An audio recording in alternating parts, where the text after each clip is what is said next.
जी जी, thank you so much sister, God bless you. और मेरी आवाज आ रही होगी आपको? जी आ रहे हैं। जी, थैंक यू।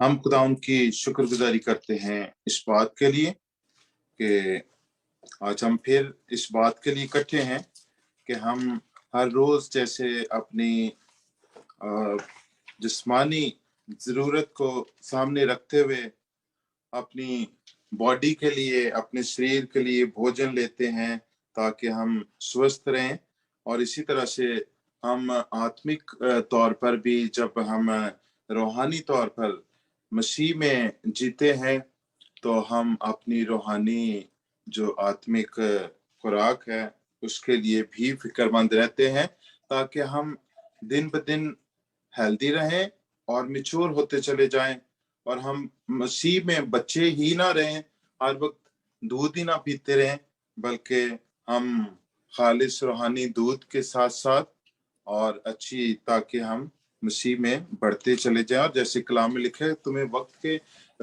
हिसाब से जब हम मसीह में आते हैं तो जो हम आगे बढ़ते हैं तो वक्त के हिसाब से हमें क्या होना चाहिए? उस्ताद, टीचर या गुरु होना चाहिए, ना कि हम छोटे बच्चे ही रहें और फीडर लेके और बस पी लिया। तो ये जो हम हमारे अंदर भूख लगती है जैसे जिस्मानी तौर पर, इसका मतलब है हम हेल्दी हैं, हम तंदुरुस्त हैं, मेडिकल के लोग इस बात को जानते हैं। और जबकि कई दफा हमें जो हमारा डाइजेस्टिव सिस्टम है वो ठीक तौर से काम नहीं करता, हमें भूख नहीं लगती। जब भूख नहीं लगती, खाने को मन नहीं करता, फिर हम हेल्दी नहीं रहते, फिर हमारी बॉडी में और तरह तरह की कॉम्प्लिकेशंस और जो है वो वीकनेस आ जाती है, कोई सिकनेस हो जाती है। इस तरह से हम हेल्दी नहीं रहते।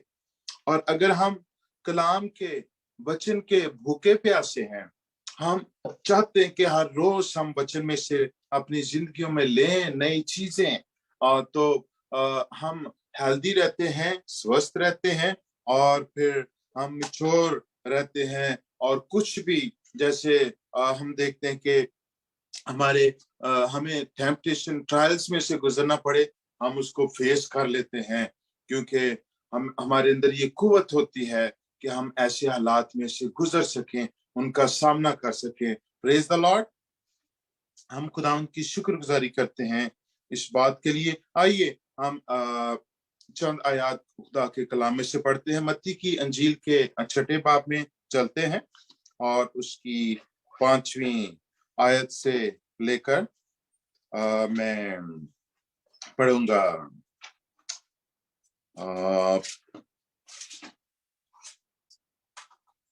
15वीं आयत तक पढ़ देते हैं जी, 13वीं आयत तक। यहाँ लिखा है मत्ती की अंजील के 6 बाब की 5वीं आयत से, और जब तुम दुआ करो तो रियाकारों की मानद ना बनो, क्योंकि वो इबादत खानों में और बाजारों की मोड़ों पर खड़े होकर दुआ करना पसंद करते हैं ताकि लोग उन्हें देखें। मैं तुमसे सच कहता हूं कि वो अपना अज्र पा चुके। बल्कि जब तू दुआ करे तो अपनी कोठरी में जा और दरवाजा बंद करके अपने बाप से जो पोशीदगी में है दुआ कर। इस सूरत में तेरा बाप जो पोशीदगी में देखता है तुझे बदला देगा। और दुआ करते वक्त गैर कौमों के लोगों की तरह बकबक ना करो, क्योंकि वो समझते हैं कि हमारे बहुत बोलने के सबब से हमारी सुनी जाएगी। बस उनकी मानद ना बनो, क्योंकि तुम्हारा बाप तुम्हारे मांगने से पहले ही जानता है कि तुम किन किन चीजों के मोहताज हो।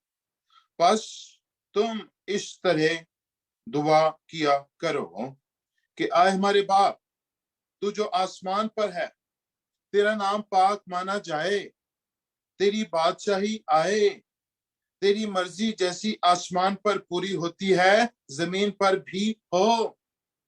हमारी रोज की रोटी आज हमें दे, और जिस तरह हमने अपने कर्जदारों को मुआफ किया है, तू भी हमारे कर्ज हमें मुआफ कर और हमें आजमाइश में ना ला, बल्कि बुराई से बचा, क्योंकि बादशाही और कुदरत और जलाल हमेशा तेरी ही है। आमीन। कलाम मुकद्दस का ये मतन जो मैंने आपके सामने तिलावत किया है, इसमें हमें बहुत खास बातें जो हम इस मतन में से सीखेंगे कि दुआ करना कितना जरूरी है, दुआ कैसे करनी है। सबसे पहले हमारी पेरेंट्स कैसे होनी चाहिए, रियाकारों की तरह नहीं। जो गलत तरीकाकार दुआ का है वो भी यहाँ पर बयान किया। क्या दोनों चीजों को मेरे प्यारे मसीह ने कंपेयर किया है, मुआवजा किया है, कंपैरिजन किया है कि जो गलत तरीकाकार है वो भी उन्होंने डिस्कस किया, यहाँ पर टीच किया है। मेरा प्यारा यीशु बहुत अच्छा बाइबल टीचर, उस्ताद, तालीम देने वाला था। प्रोफेसर्स की तरह बड़े लॉजिक के साथ, तमसील के साथ एग्जाम्पल्स दे दे के समझाया करते थे। और आगे लिखा है, क्योंकि वो इबादत खानों और बाजारों के मोड़ों पर खड़े होकर दुआ करना पसंद करते। ये दिखावे की बनावटी दुआ का जिक्र कर रहे हैं ताकि लोग उनको देखें। वो क्यों इस तरह से करते हैं? ताकि लोग उनको देखें। वजह क्या है, रीजन क्या है, वो इस तरह दुआ क्यों करते हैं, उनकी सोच क्या है? लेकिन मैं तुमसे सच कहता हूं कि वो अपना अजर पा चुके हैं। किन से? लोगों से। क्योंकि उनकी नजरों के सामने, उनकी सोच में क्या है? लोग हैं। खुदा के साथ कोई वो उनका ताल्लुक नहीं है, क्योंकि वो लोगों से अजर पाने के लिए, लोगों की नजर में अच्छा बनने के लिए ऐसा करते हैं। बल्कि जब तू दुआ करे, जब मैं और आप दुआ करें, तो कैसे करनी है? जो बात आज हमने सीखनी है कि अपनी कोठड़ी में जा और दरवाजा बंद करके अपने बाप से जो पोशीदगी में है दुआ कर, सीक्रेट तरीका से।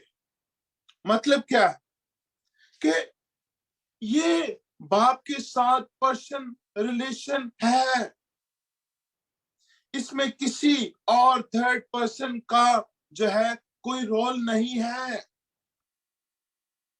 हम अपने लिए दुआ करते हैं, हम दूसरों के लिए दुआ करते हैं, हम किसी के लिए भी दुआ करते हैं। किससे करते हैं? खुदा बाप से। और कैसे करनी है? पोशीदगी में, सीक्रेट तरीका से। इंसानों का उसमें कोई अमल दखल नहीं होना चाहिए। बेशक हम ग्रुप्स में, मीटिंग में, जैसे यहाँ पर हम दुआ करते हैं, इसका मतलब ये नहीं कि हमें किसी के सामने दुआ ही नहीं करना चाहिए। हमें दुआ करनी चाहिए, लेकिन हमारी नजरें कहां पर होनी चाहिए? उस बाप की तरफ। हमारा 100% फोकस, ध्यान, ज्ञान। हमें किसी इंसान को दुआ के, प्रार्थना के अंदर प्रेज नहीं करना। कई दफा हम दुआ के अंदर लोगों को जो है प्रेज करते हैं, लोगों की, इंसानों की खुशामद कर रहे होते हैं, उन्हें खुश करने की कोशिश करते हैं। ये तरीका कार जो है वो ठीक नहीं है। और इसके लिए यहाँ मना किया कि हमने दुआ इसलिए नहीं करनी कि हम इंसानों की नजर में अच्छा बने। मैं कितनी प्रार्थना करता हूँ, मैं कितना दुआ दूं, मैं कितना, मेरी लाइफ कितनी प्रेयर जो है लाइफ है। लेकिन यहाँ पर हम देखते हैं कि पोशीदगी में, ताकि पोशीदगी में क्यों? इसलिए कि तेरा बाप जो पोशीदगी में देखता है तुझे बदला देगा। उस दुआ को जो बाप जो हमारी जो विश्वास में हम अपनी आंखें बाप की तरफ लगाकर दुआ प्रार्थना करते हैं, उसका रिजल्ट भी कहां से आएगा? उसका उत्तर कहां से आएगा? उसी से जिसका हमारा कनेक्शन होगा। दैट मीन्स कि प्रार्थना जो है वो पिता के साथ पर्सनल, शख्सी रिलेशन की बात है। खुदा के साथ शख्सी ताल्लुक का नाम है। और जब हम दुआ करते हैं तो हमने क्या करना है? गैर कौमों की तरह, दूसरे जो धर्म के लोग हैं उनकी तरह क्या नहीं करना? बक बक नहीं करना, क्योंकि वो समझते हैं कि हम बहुत बोलेंगे तो क्या होगा, शायद हमारी सुनी जाएगी। कि हम बहुत बहुत सारी दुआएं करेंगे तो बीच में शायद कोई थोड़ी बहुत तो कोई ना कोई तो सुनी जाएगी। लेकिन खूबसूरत तरीका बताया गया है कि उनकी मानद नहीं बनना, क्योंकि तुम्हारा बाप तो तुम्हारे मांगने से पहले ही जानता है। इसलिए कोई लंबी चौड़ी लिस्ट याद रखने की, फिक्र करने की बात तो नहीं। बेशक हमें बड़ी लिबर्टी है कि जब हम बाप के साथ दुआ करते हैं, बातें करते हैं, कन्वर्सेशन करते हैं, गुफ्तगू करते हैं, तो जो कुछ हमारा मन चाहे हम कुछ भी कर सकते हैं, कोई भी बात कर सकते हैं, कोई बंदिश नहीं, कोई वो नहीं कि बिल्कुल लफ्जों की एक तरतीब होनी चाहिए। बल्कि अच्छी बात है कि जैसे जैसे हम दुआ में बढ़ते हैं, हमारा दुआया मजबा स्ट्रांग होता है, हमारी दुआ में नए लफ्ज शामिल होते जाते हैं। दैट मीन्स कि हम प्रार्थना में ग्रो कर रहे हैं, बढ़ रहे हैं, दुआ में हम तरक्की कर रहे हैं, हमारी डेवलपमेंट हो रही। और अच्छी बात है कि आगे जैसे लिखा है कि खुदा जो हमारा आसमानी बाप है, जिसे हम कहते हैं हेवनली फादर, वो हमें हमारी सारी जरूरतों से जानते हैं कि हम किन किन चीजों के मोहताज हैं, हमें किन किन चीजों की सख्त जरूरत है। हमें खाने के लिए हमारी रोटी पानी, जब हम दुआ करते हैं, जब हम इबादत करते हैं, तो वो क्या करता है? हमने पिछले वचन में सीखा था लास्ट टाइम कि वो क्या करता है, जब हम उसकी बंदगी करते हैं, उसकी इबादत करते हैं, उसकी वर्शिप करते हैं, तो वो हमें क्या करता है? आशीष की सूरत में उत्तर देता है, हमारी रोटी पानी पर बरकत देता है, हमारे बीच से बीमारी को दूर कर देता है, हमारे हर तरह के दुश्मन को खुद अपना हाथ बढ़ाकर रोक लेता है।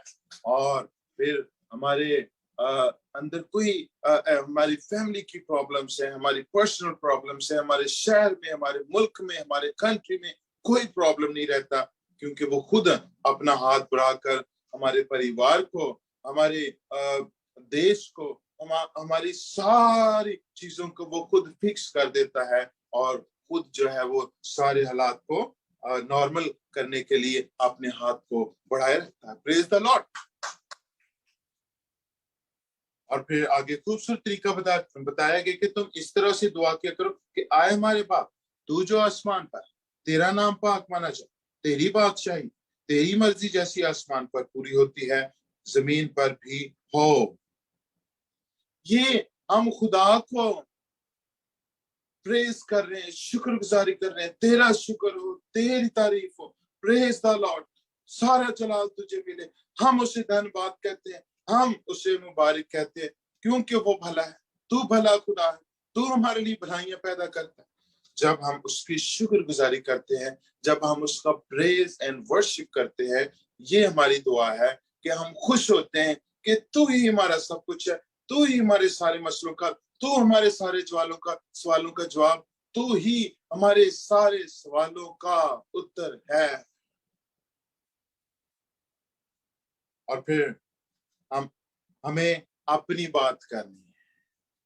फिर पहले हमने उससे अव्वल दर्जा देना है, प्रायोरिटी उसको देनी। प्रार्थना हमारी जो है उसमें हमने अपने प्रभु को, अपने पिता परमेश्वर को धन्यवाद कहना है, और हमने सारी बातों के लिए उसका धन्यवाद करना है। ये हमारा फर्स्ट पार्ट होना चाहिए प्रार्थना का। और फिर बात सेकेंडली, दूसरी बात है, अगर हमने अपने बारे में, क्योंकि आगे ऑलरेडी लिखा हुआ है कि वो पहले से जानता है कि तुम किन किन चीजों के मोहताज हो,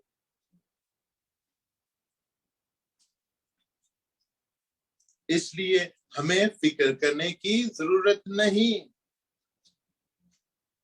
ये बात हमें याद रखनी चाहिए, हमें पता होना चाहिए कि जब हम प्रार्थना करते हैं तो हमने वो चीजों की जिनकी फिक्र करने की जरूरत नहीं है, जिनका हमें वो मोहताज नहीं होने देते, उनके लिए हमें वरी होना नहीं।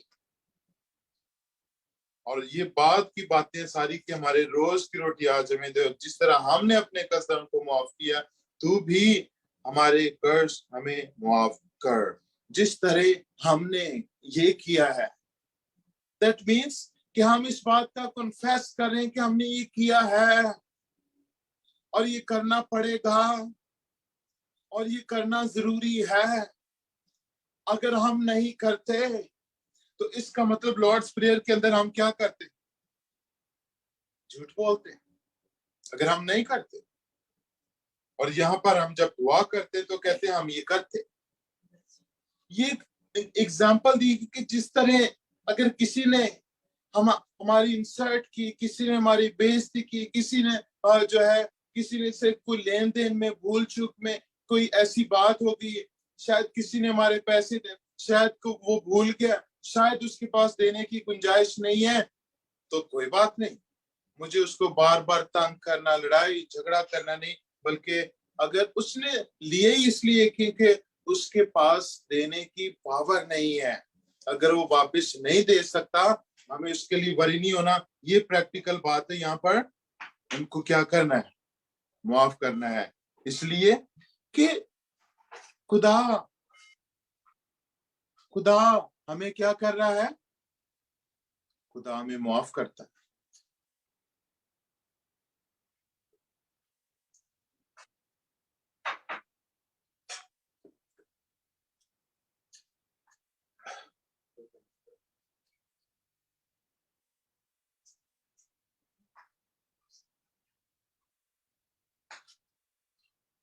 खुदा से निकालता है। हम आजमाइश से खुद नहीं निकल सकते। दैट मीन्स वो हमें आजमाइशों से निकालने वाला है, वो हमारा मुश्किल कुशा है। कोई भी आजमाइश हो, जैसे हम देखते हैं कि खुदा यीशु मसीह ने अपनी पब्लिक मिनिस्ट्री से पहले इब्लीस ने मसीह को आजमाया। कई दफा वो आजमाता है और हमारा टेस्ट लेता है, इसलिए कि हमें गिराना चाहता। मैं देखता हूँ, ट्राई करता हूँ कि ये अगर गिरने वाला है तो मैं इसको गिरा दूं। हमें लेट डाउन करता है और अक्सर वो कामयाब भी हो जाता है। लेकिन अगर हम मजबूत हैं, स्ट्रांग हैं, तो फिर क्या है? उसी ने कैसे उस टेम्पटेशन का मुकाबला करके हमें सिखाया, हमें दिखाया। उसी का पैटर्न हमें सामने रखना चाहिए। जब हम वहां पर देखते हैं अंजील में रसूल कहता है कि खुदा यीशु मसीह क्या है? आत्मा से भरे हुए, रूह से भरे हुए वहां जाते हैं ताकि इब्लीस से आजमाए। जब हम रूह से भरे हुए, जब हम आत्मा से भरे हुए, जब हम पवित्र आत्मा के अंदर स्ट्रांग हैं, हम उसका हमें पता है कि वो हमें बार बार चेक करता है। कभी हम वीक भी हो जाते हैं प्रार्थना में, कभी हम विश्वास में वीक भी हो जाते हैं। ऐसे टाइम पे वो अटैक करता है, हमें गिराने की कोशिश करता है। लेकिन जब हमें समझ आ जाए इस बात की कि अगर कोई ऐसी नेगेटिविटी मेरी लाइफ में आ रही है, हमें उस वक्त क्या करना चाहिए? इस बात को जान जाना चाहिए कि आजमाने वाला मुझे आजमा रहा है और मुझे उसको क्या करना है? आत्मा की दिलेरी के साथ उसके आय शैतान दूर, ताकि उसे पता चल जाए कि इसके अंदर वो दिलेरी है, वो रूह का मसा है, रूह की कुवत है, मैं इसका कुछ बिगाड़ नहीं सकता। जब हम योशुआ की अगर हम किताब के अंदर देखें, योशुआ की पुस्तक में जाकर 10वें बाब की गालबन 12वीं आयत में लिखा है, जोशुआ 10:12 में, और उस दिन जब खुदान ने अमूरियों को बनी इसराइल के काबू में कर दिया, यीशु ने खुदान के हुजूर बनी इसराइल के सामने ये कहा, आए सूरज तू जिबोन पर और आए चांद तू वादी अय्यालोन में ठहरा रहे। Praise the Lord. और सूरज ठहर गया और चांद थमा रहा जब तक कौम ने अपने दुश्मनों से अपना इंतकाम ना ले लिया। हालेलुया। खुदा जब अपने लोगों के साथ है, उसने दोनों प्लैनेट्स को रोक दिया। ये कितनी बड़ी बात है, ये छोटी बात नहीं है। सूरज को, चांद को हुक्म देना और वो रुक जाए।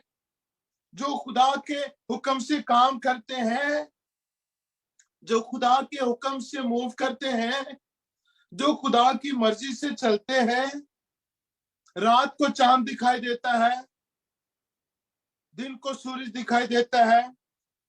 और हम देखते हैं कि जोशुआ ने दोनों को कहा रुक जाओ, और उनकी हिम्मत नहीं है कि वो सिरक सके, मूव्स कर सके रत्ती भर भी। वो अपनी जगह पर टिके रहे, थम गए। ये उसके लोग इतनी कुवत रखते हैं, इतनी सकत रखते हैं, जिसने तूफानों को कहा, आए हवाओं, आए तूफानों, आए स्ट्रॉन्ग, आए थंडर, रुक जा, रुक गया। और फिर हम देखते हैं कि खुदा यीशु मसीह जब पानी पर चलते हैं, तो पतरस ने भी चलकर दिखाया कि अगर हम खुदा के लोग हैं, मसीह ने पतरस के ईमान को इनकरेज किया। मसीह ने बहुत बड़ी बात की कि मैं जो कुछ कर रहा हूं तुम इससे बड़े काम करोगे, कर सकते हो, इसमें कोई बड़ी बात नहीं है, लेकिन कैसे? मेरे नाम से। जब तुम ये विश्वास रखोगे कि मैं तुम्हारे साथ हूं, मैं तुम्हारे अंदर हूं, मैं तुम्हारे लिए हर वक्त मौजूद हूं, तुम जब बड़े विश्वास के साथ ऐसा करोगे, पहाड़ से कहोगे बहुत बड़ा इम्पॉसिबल काम तुम्हारे सामने है, जिसको तुम समझते कि शायद ये हो नहीं सकता, उसको भी मेरे नाम से करोगे तो वो भी हो जाएगा। कितनी बड़ी बात है, कितनी दिलेरी की बात है। मैं जब प्रार्थना के बारे में देख रहा था कि हमें किस तौर से प्रार्थना करनी चाहिए, तो जैसा कि हमने बरकत के बारे में, आशीष के बारे में सीखा था कि इसके लिए जो ग्रीक वर्ड है, जो लोग यानी अच्छे अल्फाज और कलाम में लिखा है, कोई बुरी बात तुम्हारे मुंह से ना निकले। और जब हम बात करते हैं, गुफ्तगू करते हैं, तो वो ऐसे ही हो गोया खुदा का कलाम, या यानी कि जब हम खुदा से हम कलाम होते हैं, खुदा हमसे हम कलाम होता है, लोगोस की सूरत में या रेमा की सूरत में, हमारी गुफ्तगू, हमारा तकिया कलाम हर वक्त इस तरह का रहना चाहिए।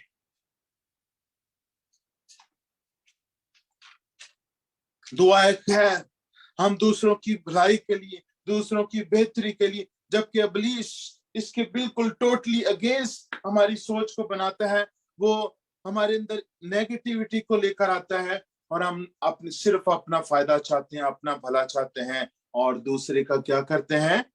भला नहीं चाहते। हमारी सोच को इतना सेल्फिश बना देता है। अर्ली चर्च का खूबसूरत नमूना हमारे सामने है। अर्ली इब्तदाई कलीसिया, early leadership, early church members जो लिविंग हैं, जिंदा है, ईमान है, विश्वास है उनके अंदर। क्यों? इसलिए क्यों लिविंग चर्च है वो, क्यों जिंदा कलीसिया है? क्योंकि वो दुआ करने वाले, प्रार्थना करने वाले लोग, व्यक्ति, महिलाएं थी। आज दुआ की कमी की वजह से चर्चेस डेड हैं।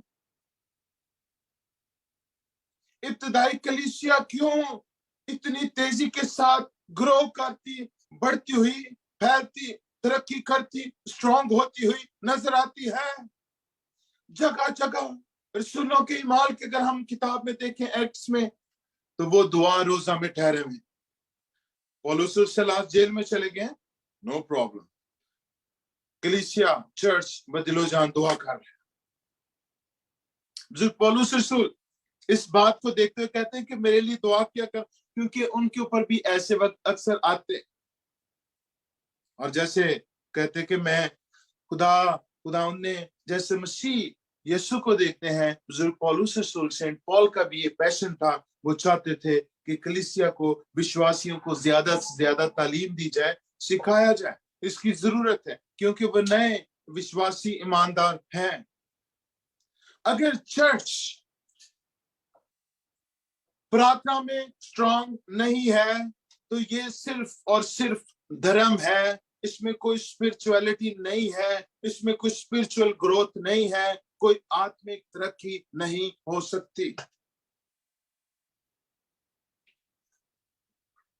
चर्च में अगर हमें तालीम नहीं दी जाती, हमें दुआ के लिए नहीं उभारा जाता, इनकरेज नहीं किया जाता, अगर आज भी हम देखते हैं कि अगर चर्च की थोड़ी बहुत हिम्मत ताकत है इस दुनिया के अंदर कायम रहने की, जहां जहां पर हम क्रिश्चियन जो है वो मिनॉरिटी में है, तो सिर्फ इसलिए है कि आज जितने भी खुदा के बेटे बेटियां प्रेयर वॉरियर्स हैं, जिनका ताल्लुक रिलेशन खुदा के साथ बना रहता है, हम गीत गाते हैं, बने रहो यीशु में बने रहो। कैसे? प्रार्थना के जरिए से, क्योंकि प्रार्थना ही एक कम्युनिकेशन का नाम है, एक ताल्लुक का नाम है। जब हम एक फोन लेते हैं तो जब उसका कनेक्शन सिग्नल टावर के साथ मिल जाता है, उसमें सर्विस आना शुरू हो जाती है, तो फोन काम करना शुरू करता है। और अगर हम किसी कंपनी से कनेक्शन नहीं लेते हैं, हमारे पास कितना भी अपडेटेड फोन हो, कोई भी फोन हो, आईफोन हो या एंड्रॉइड हो या कुछ सैमसंग हो या कोई भी हो, वो जब तक हम उसका कनेक्शन नहीं लेंगे, जब तक हम पे नहीं करेंगे, जब तक हम पैसा नहीं देंगे, जब तक उसमें बैलेंस नहीं डालेंगे, काम नहीं करेगा, कनेक्शन राब्ता नहीं बन पाएगा। दुआ करना एक कुर्बानी का नाम है। हमें अपना वक्त देना पड़ेगा। हमें खुदा के साथ ताल्लुक बनाने के लिए टाइम इज मनी, ये टाइम खुदा को देना पड़ेगा। इस सर्विस को बहाल रखने के लिए, कंटिन्यू रखने के लिए, अच्छे सिग्नल्स के लिए हमें अच्छा पैसा देना पड़ेगा। दैट मीन्स कि हमें अच्छा टाइम उसको देना पड़ेगा, अच्छा खासा टाइम देना पड़ेगा, हमें उसके साथ टाइम स्पेंड करना पड़ेगा। जितना अच्छा, जितना महंगा, जितनी अच्छी सर्विस होगी फोन की, उतना कनेक्शन भी महंगा होगा, उतना पैसा भी हमें ज्यादा देना पड़ेगा। इसलिए क्या है, क्योंकि आज हमें सिर्फ फोन के साथ बात नहीं करना, आज हमें फोन से इंटरनेट, बहुत सारी सहूलतें जो है वो मिल रही हैं, पूरा कंप्यूटर का काम करना होता है। इसलिए हम देखते हैं कि हमें उसको हर महीने मंथली लाजमी मस्ट पे करना पड़ता है। खुदा के साथ ही कम्युनिकेशन ही थी जोशुआ की, जिसने सूरज और चांद को रोक दी। खुदा के साथ कम्युनिकेशन ही थी। खुदा के साथ अपडेट रहने का फायदा क्या है? दुआ प्रार्थना करना क्या है? जब हम कलाम पढ़ते हैं तो हम क्या करते हैं? खुदा के साथ विश्वास में अपडेटेड रहते हैं। यरीहो की दीवार कैसे गिर गई? खुदा ने कहा ऐसे करो, उन्होंने किया, यरीहो की दीवार गिर गई। खुदा के साथ कम्युनिकेशन, ताल्लुक और रिलेशन, राब्ता नहीं होता, वो सारी उम्र भी यरीहो के चक्कर लगाते रहते हैं, कोई फर्क नहीं पड़ता। दीवार को गिराने वाला कौन है? वो लोग जो चक्कर लगा रहे थे वो नहीं, जिसने उनको कहा कि तुम चक्कर लगाओ, उसने कहा, उन्होंने माना, उसने कहा, उन्होंने किया, और ऐसा करने से क्या हो? दीवार गिर जाती है। जिसने आदम और हवा को भी कहा था तुम ये फल नहीं खाना, अगर वो ऐसा करते तो इनकी जिंदगी कुछ और तरह की होती। अभी जब वो चर्च को रैप्चर उठाने के लिए आ रहा है, तो उठाने के साथ साथ क्या होगा? बदन फिर वैसे होंगे जलाली। लेकिन जब उन्होंने फल खाया, उन्होंने नाफरमानी की, उन्होंने ये पाप किया, डिसोबीडियंस की, तो उनके क्या हुआ? बदनों से जलाल हट गया। ये जलाल वापस कब आएगा? जब वो मेरा और आपका प्यारा यीशु मुझे और आपको लेने के लिए आए। इन बदरों को फिर वैसा ही जलाली बनाएगा, और फिर हमें ये कोई किसी भी किस्म के कलर्स, कपड़ा, ब्रांड की परेशानी की जरूरत नहीं होगी। जब हम दुआ करते हैं, दुआ विश्वासी ईमानदार का रूहानी सांस है।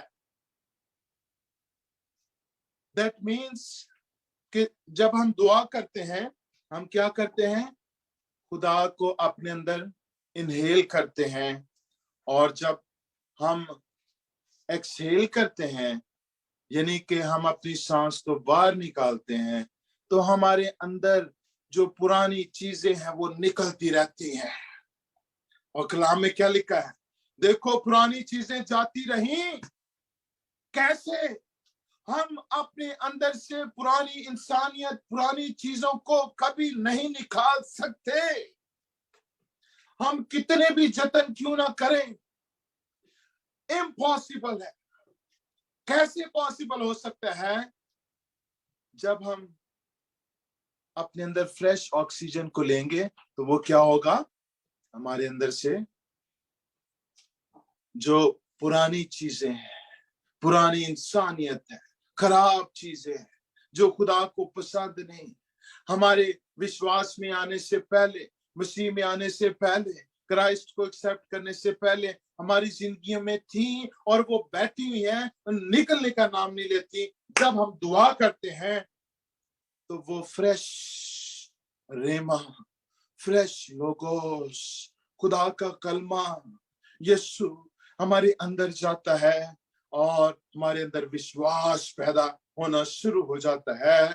और विश्वास कैसे आता है? वचन से, पढ़ने से, सुनने से, और हमारे अंदर से जब विश्वास होता है कि हमने मसीह को पहन लिया है, मसीह हमारे अंदर है, पवित्र आत्मा की एनॉइंटिंग हमारे अंदर है, फ्रेश एनॉइंटिंग, फ्रेश ऑक्सीजन हमारे अंदर आ गई है, तो वो हमारे अंदर से पुरानी चीजें, पुरानी इंसानियत को बाहर एक्सहेल करता है। हालेलुया। इसलिए विश्वासी का ये रूहानी आत्मिक सांस है। हमें नॉर्मल ब्रीथिंग है, हम हेल्दी हैं। हमें कोई प्रॉब्लम है, ब्रीथिंग का इशू है, कभी शॉर्टनेस ऑफ ब्रेथ हो जाता है, तो हमारी जिंदगी क्या होती है? खतरे में। अगर हमारी ब्रीथिंग नॉर्मल नहीं है, कभी भी अगर हमारा सांस लेने का अमल कमजोर और वीक है, हमें क्या करना? डॉक्टर कहता आप वॉक करें, आप एक्सरसाइज करें, आप फ्रेश हवा में जाएं, आप जो लंबी सांस लें, ताकि आपकी बॉडी के अंदर जो आपका सांस लेने का अमल है वो ठीक हो, आपके लंग्स, फेफड़े जो है वो हेल्दी हो, ताकि आपकी ब्रीदिंग अच्छी हो, तो आप ठीक हो जाए। कोई ब्लड प्रेशर नहीं होगा, कोई प्रॉब्लम नहीं होगा, कभी आपको न्यूबुलाइज नहीं करवाना पड़ेगा। आपको कोई कई दफा हो जाती है पोलन से, या कोई एस्थमेटिक एलर्जी, या कुछ भी हो सकता है, हमारी सांस लेने में हमें मुश्किल हो जाती है। इसलिए एक बिलीवर की, एक विश्वासी की जो ब्रीदिंग है वो दुआ है। जरूरी बात है। एलिया खुदा का बंदा, वो कितना दुआया सूरमा है। जब वो दुआ करता है, जैसे जोशुआ ने सूरज को थमा दिया, चांद को थमा दिया, इसी तरह एलिया ने क्या किया? आसमानों को थमा दिया, आसमानों से कहा थम जाओ, कोई बारिश नहीं हुई। जब फिर उसने आसमान को हुक्म दिया, बादलों से छम छम बारिश होना शुरू हो जाती है। इतना पावर, इतनी ताकत, इतनी कुव्वत है प्रार्थना में, जब ईमान के साथ खुदा को हाजिर, उसकी प्रेजेंस, उसकी हजूरी दुआ की सूरत में, एनॉइंटिंग की सूरत, मसा की सूरत में हमारे साथ है, तभी हम अगर सूरज को, चांद को, बादलों को हुक्म देते हैं तो हमारा कहना मानेंगे? वैसे नहीं मानने वाले। ये कोई छोटी बात नहीं। एक दफा नहीं, 10 दफा, 100 दफा भी ट्राई करेंगे, कुछ नहीं होगा। इसलिए प्रार्थना कैसे करनी? शागिर्दों ने एक दफा क्या किया, दुआ की, काम नहीं हुआ, तो मसीह ने फिर उन्हें मशवरा दिया कि ये जो किस्म है कैसे जाएगी, दुआ से जाएगी। तुम्हें दुआ में और स्ट्रॉन्ग मीन्स कि दुआ और रोजा के अंदर जब हम बैठ जाते हैं तो हमारी बैटरी चार्ज होती है और फिर हम उसे क्या करते हैं, डिस्चार्ज करते हैं, कंज्यूम करते हैं। प्रार्थना के अंदर जैसे हम सेल फोन को चार्ज करते हैं, उसके बाद वो चलना शुरू हो जाता है। दुआ हमारी रूहानी चार्जिंग है। अगर हम थोड़ा सा फोन को चार्ज करते हैं तो वो क्या होता है, थोड़ी देर बाद डिस्चार्ज होता रहता है और वो बंद हो जाता है। जब हमारी बैटरी फुल चार्ज होगी फिर हमें किसी किस्म की परवाह नहीं होती, फिर हम दिन भर उसको इस्तेमाल कर सकते हैं। और ऐसे ही है, जब हम दुआ नहीं करेंगे, जब हमारी रूहानी बैटरी चार्ज नहीं होगी, फोन कैसे काम करेगा, हम कैसे आगे काम करेंगे, कैसे इब्लीस को, कैसे बीमारियों को, कैसे चीजों को ऑर्डर करेंगे और चीजें जो है वो हमारा कहना मानेगी, हमारा हुक्म मानेगी। एक दिन सेम कलाम में भी एक ऐसे ही वाक्य है कि कुछ फेक लोग यीशु के नाम से जाके दुष्ट आत्माओं को कह रहे हैं निकल जाओ। दुष्ट आत्माओं ने क्या किया, उनको पकड़ लिया। उन्होंने कहा कि हम जीसस को भी जानते हैं, जीसस के चेलों को भी जानते हैं, तुम कौन हो, तुम्हारा उसके साथ क्या रिलेशन है, क्या तुमने कभी दुआ की, क्या तुमने कभी यीशु के नाम से प्रार्थना की, तुम्हारा यीशु के साथ कोई रिलेशन है या तुम सिर्फ उसके नाम को मिसयूज कर रहे हो। 10 कमांडमेंट्स में भी लिखा है कि उसका नाम बेफायदा ना लेना। अब इन लोगों ने क्या किया, यीशु का नाम बेफायदा लिया। उस शख्स में जिसमें दुष्ट आत्माएं थी, शायद उसके फायदे के लिए कि यीशु का नाम लेंगे तो इसका फायदा होगा, लेकिन मैं भी शायद वो समझ रहे थे कि हम थोड़ा फन करते हैं या कुछ इस तरह से करते हैं। और क्या हुआ, वो डीमन पोजेस दुष्ट आत्माओं से भरा हुआ शख्स उनका पर टूट पड़ा, उसने उनको मारा, उनको जख्मी किया, उनके कपड़े फाड़ करके उनको नंगा करके भगा। ये है फेक ऑर्डर। जब हम हमारा जिसका नाम हम ले रहे हैं उसके साथ हमारा कोई ताल्लुक नहीं है, उसकी मर्जी नहीं है, उसकी खुशी नहीं है कि हम कुछ इस तरह से करें, और जब हम अपनी मर्जी से अपने बलबूते अपने ऊपर डिपेंड करते कि दूसरे ऐसे करते मैं भी ऐसा करते, दूसरे कहते, खादम कहते, खुदा के जो दास है वो कहते कम आउट, मैं भी ऐसा कहूंगा तो ऐसा हो जाएगा, दुष्ट आत्मा आ जाएगी। एक दफा पास्टर अर्नेस्ट माल बता रहे थे कि कुछ जो दास हैं वो गए, दुष्ट आत्मा को बोला, सबने कोशिश की, दुष्ट आत्मा नहीं मानी। दुष्ट आत्मा बोली, कह रही तुम सब एक दूसरे के गेस्ट हो, तुम में यूनिटी नहीं है, तुम सब अपने अपने, जैसे कुछ शागिर्दों के अंदर भी इस तरह की सोच थी और ये होती है आज भी, कि हम में से बड़ा कौन है।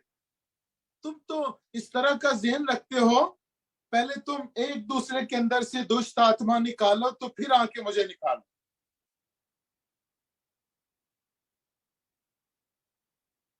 कई दफा ऐसा होता है कि हमारे अंदर छोटी छोटी ऐसी नेगेटिव चीजें होती हैं जिनको हम इग्नोर करते रहते हैं, और जब हम दुष्ट आत्मा को, किसी बीमारी को, किसी बीमार को हम ऑर्डर करते हैं, हुक्म देते हैं यीशु के नाम से, काम नहीं होता, दुआ नहीं सुनी जाती, इसलिए कि हमारे अंदर दुष्ट आत्मा ने ऐसी वीकनेसेस रखी हुई हैं, ऐसी रुकावटें रखी हुई हैं, ऐसी चीजें रखी हुई हैं जिसको हम निकालते नहीं है। बनी इस्राइल कौम के अंदर जैसे कभी कोई गलत चीज आ जाती थी, हम देखते हैं कि जब वो लड़ाई करने के लिए जोशुआ के साथ गए, बुरे तरीके से मार खा के आए, कितने दर्जनों लोग भी मारे गए, वापस आए, जोशुआ ने कहा ये क्या हो गया, क्योंकि हमारा खुदा फाते खुदा है, वो हमें हर वक्त फतह देता है। आज हम क्यों डिफीटेड हैं, हमें क्यों शिकस्त है, हमारे अंदर कोई खराबी है। जब वो खराबी उनको मिली कि किसी ने कोई हननिया और सफीरा की तरह से गड़बड़ किया है, जो खुदा की चीजें थी उसमें से चुराकर उन्हें अपनी प्रॉपर्टी बना लिया, ओ उनकी नीयत खराब होगी। इतना कुछ खुदा को जो है वो दिया है, ये हम कुछ अच्छे अच्छे बर्तन, सोना चांदी तांबा पीतल, ये अपने लिए भी रख लें ताकि लोग बोले हो इनके घर में तो ये भी है। अपने नाम के लिए, अपने फेम के लिए, अपने नेम के लिए ऐसी सोच इब्लीस ने उनके अंदर डाली, और क्या हुआ? खुदा उनके उनके साथ नहीं था। जब वो जाकर लड़ाई करते हैं गैर कौम के साथ, तो वहां वो उनको मार भगाती है और कितने लोग भी मारे गए। और जब वापस आते हैं, फिर जोशुआ ने खुदा से बात की, क्या हुआ? खुदा ने उसको कहा कि तुमने ये गलत किया, जबकि मैंने तुम्हें बोला था ऐसा नहीं करना। जो मेरा है वो मेरा है। जब हम खुदा का टाइम, प्रार्थना का टाइम अपने कामों में लगा देते हैं, फिर हम भी खुद भी बीमार होते हैं, दूसरे भी बीमार होते हैं, प्रॉब्लम्स में रहते हैं, गीत गाते रहते हैं, तेरे मार खाने से मैंने शिफा पाई। लेकिन हमने क्या किया हुआ है? हमने खुदा का टाइम, शायद हम बड़ी अच्छा दान देते हैं, बड़ी अच्छी दहेज की देते हैं, पैसे के मामले में हम अच्छा जो है वो वफादार है देने के मामले, लेकिन हम अपना वक्त खुदा को नहीं देते। शायद हम चर्च में सिर्फ संडे को जाकर कई दफा लेट जाते हैं, बस दान डाल के तो खुश हो जाते हैं कि हमने खुदा का पैसा खुदा को दे दिया। अब खुदा का हमारे ऊपर कोई कर्जा कोई नहीं है, हमने खुदा के हिसाब को क्लियर रखा हुआ। लेकिन जब हम अपना वक्त खुदा को नहीं देते, जैसे मलाकी किताब में लिखा हुआ है कि तुमने उसे ठगा, हम खुदा का वक्त अपने कामों में, दूसरे लोगों के कामों में, दूसरे दोस्तों के कामों में लगा देते हैं। और एक वो सलमान खान की एक फिल्म थी, उसका गाना बड़ा मशहूर हुआ था, तुमसे मिलना बातें करना बड़ा अच्छा लगता है।